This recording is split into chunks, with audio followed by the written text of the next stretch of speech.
Bueno, pues en este punto vamos a buscar más información con Federico de Montalvo, es presidente del Comité de Bioética. Muy buenos días, señor Montalvo. Muy buenos días.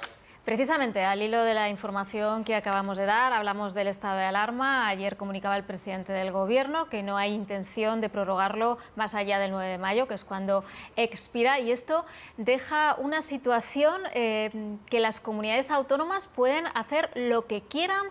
¿Qué mecanismos hay en un momento determinado para que se puedan hacer, por ejemplo, cierres perimetrales, toques de queda? La principal diferencia entre que esté decretado el estado de alarma o no es que para adoptar determinadas medidas que limiten los derechos de las personas no haría falta, si estamos como estamos ahora en el estado de alarma, previa autorización judicial, y fuera del estado de alarma todas esas medidas tendrían que ser previamente autorizadas por los jueces.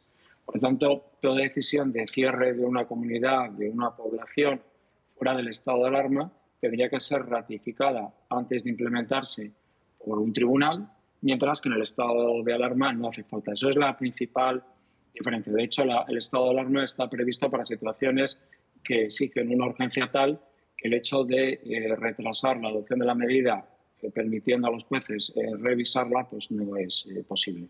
Esa es la principal diferencia. Algunas de las medidas que tenemos actualmente se podrían mantener sin necesidad de una aprobación. Este es un tema también un poco complicado porque hay compañeros míos, profesores de Derecho Constitucional, que defienden que la ley es algo ambigua. En cambio, otros defendemos que esa ambigüedad precisamente se adapta muy bien al contexto actual y que permite habilitar o adoptar muchas medidas. Yo creo personalmente que muchas de las medidas que adoptamos en el Estado, estamos adoptando en el estado de alarma, se podrían adoptar igual, con la diferencia de que deben ser plenamente autorizadas por un juez. En el caso de que finalmente no se prorrogue el estado de alarma más allá del 9 de mayo, como anunció ayer el presidente del Gobierno, si las cosas, que esperemos que no, pero vamos a contemplar también ese escenario, se pone muy mal, ¿podría volver a aplicar desde el Ejecutivo Central otro estado de alarma o ya tendría que hacerse de otra manera por el número de veces que se ha hecho? No, el número de veces, el estado de alarma se puede decretar todas las veces que sea necesario. Es verdad que otro de los problemas que puede presentar el que no tengamos un estado de alarma es que las medidas se acaben adoptando a nivel regional y no a nivel nacional, cuando sabemos que la pandemia afecta a todas las comunidades. De hecho, el debate de la Semana Santa ha sido que si permitimos la movilidad, estamos llevando el virus de una comunidad a otra. Pero al margen del estado de alarma, existen algunos mecanismos que permiten adoptar también medidas centralizadas por parte del Ministerio de Sanidad en concreto, que serían aplicables en todas las comunidades. Eso lo dice la Ley General de Salud Pública y, sobre todo, la Ley de Cohesión. Vamos a hablar ahora del tema de las vacunas y, por empezar por orden cronológico, pues de esa última hora que estamos facilitando aquí en el canal 24 horas, esa suspensión cautelar por parte de Castilla y León de la aplicación de la vacuna de AstraZeneca. Es verdad que hemos escuchado a la consejera de Sanidad de esa comunidad hace unos instantes diciendo que se va a hablar esta tarde la interterritorial, pero esa decisión la puede tomar una comunidad autónoma de forma independiente, decidir qué vacunas usa y cuáles no usa. Yo creo que existe una estrategia nacional que todo el mundo conoce, en la que estamos trabajando. De hecho, en 20 minutos tenemos convocado la reunión el grupo de expertos y esa estrategia nacional hace suponer o presume que las medidas se adoptan de manera centralizada. Yo habrá que conocer mejor las razones, pero tenemos una reunión dentro de 20 minutos del grupo de expertos. Hay una reunión del Consejo Interterritorial esta tarde. Precisamente la estrategia la que ha conseguido es que las medidas se adopten de manera igual en todas las partes del territorio. Por eso hay que ver un poco por qué se adopta esta medida, sobre todo un día como hoy, que hay previstas reuniones de trabajo en las que se va a abordar las novedades que presenta la vacuna de AstraZeneca. Bueno, el comunicado decía, por si los espectadores se incorporan ahora al canal 24 horas, que esa decisión, lo decía ese comunicado de Castilla y León, se toma de forma cautelar a la espera de lo que diga la EMA, y decía la consejera en Radio Nacional de España en Castilla y León que por supuesto se iba a tratar en la interterritorial. Pero ¿existe algún paraguas legal en el que si alguna comunidad decide no aplicar, por ejemplo, pues AstraZeneca, pues las que tenemos ahora aprobadas por la EMA, se pueda tomar medidas contra esa comunidad o no? Porque estamos hablando que sanidad son competencias transferidas realmente a las comunidades autónomas.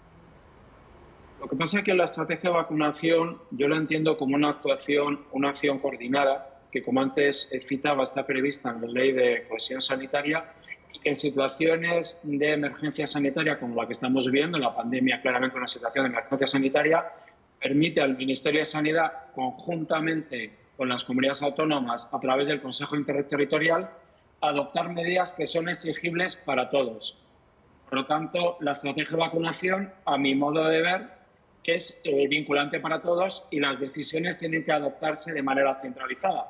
Esa es mi opinión, pero como está ocurriendo en muchas ocasiones con esta pandemia, hay muchos temas que son susceptibles de interpretación o que admiten diferentes posiciones. Pero para mí, claramente, hoy por hoy, estamos en un marco de actuaciones coordinadas en materia de vacunación. Entiendo que en ese hilo me va a responder cuando le pregunte, por ejemplo, por las gestiones de la Comunidad de Madrid con la vacuna rusa o la de Janssen por parte de Ximo Puig de la Comunidad Valenciana. Una comunidad autónoma puede en un momento determinado, siempre y cuando eso es obvio y no se discute, que tiene que estar aprobada por la EMA, adquirir vacunas de forma independiente. A mí lo principal no es lo legal, aquí también es un poco lo ético. Si hemos conseguido sacar adelante una estrategia que está dando buenos resultados, porque realmente el problema que tenemos es el número de vacunas que nos llega, no la propia estrategia, que nadie la ha puesto en duda, o en principio está funcionando bien.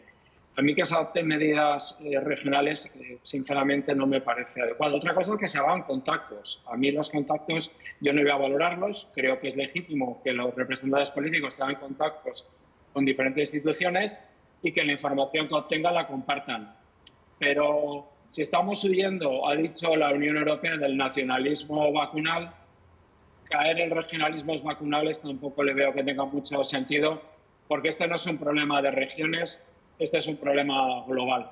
Por lo tanto, esto es una pandemia. O sea, por lo tanto... A mí... Siga, por favor.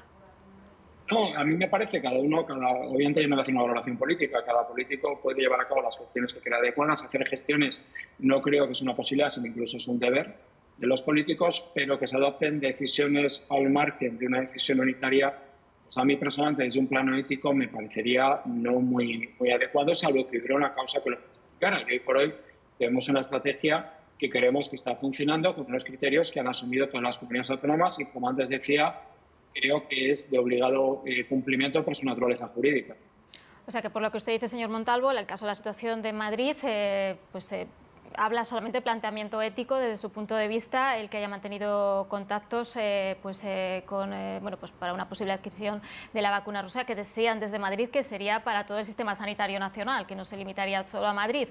Esto usted considera que no se debe de hacer desde el punto de vista ético, pero legalmente no tendría ningún tipo de problema. No, éticamente contactos se debe hacer. Yo lo que planteo es que la toma de decisiones por regiones al margen de lo que es la unidad de la nación española... Pero perdone que le interrumpa, señor Montalvo, es que es más preciso. Me gustaría saber si es dentro de la legalidad, si se puede hacer o no se puede hacer. Es verdad que la ética es importantísima, pero ¿se puede o no se puede? Una comunidad autónoma ahora, con el paraguas que tenemos legal, con la situación que estamos viviendo, fuera de la ética fundamental, vaya eso por delante, ¿puede comprar vacunas en estos momentos estando aprobada por la EMA? Yo entiendo que no, porque la estrategia de vacunación es vinculante para todas las comunidades autónomas.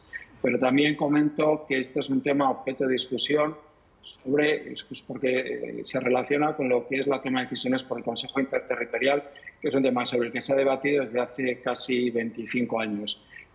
A mi modo de ver, hay un artículo en la Ley de Cohesión del Sistema Nacional de Salud que establece que en situaciones de emergencia las decisiones se deben adoptar de manera coordinada y unitaria, que lo está haciendo la estrategia. Esa es mi opinión. Otra cosa son los contactos personales o políticos, que yo no puedo entrar a valorarlos y yo creo que eso es una actuación que cada uno debe llevar a cabo como crea. Pero lo que es una decisión jurídica concreta, distinta de la decisión unitaria, yo creo que de acuerdo con el artículo 65 que he citado no sería correcto. Pues entiendo entonces que los contactos se pueden hacer, es verdad, la compra es lo que habría que hacerlo de forma unitaria. Pues muchísimas gracias, Federico de Montalvo, presidente del Comité de Bioética, por atender en directo al canal 24 Horas. Muchísimas gracias a vosotros. Buenos días.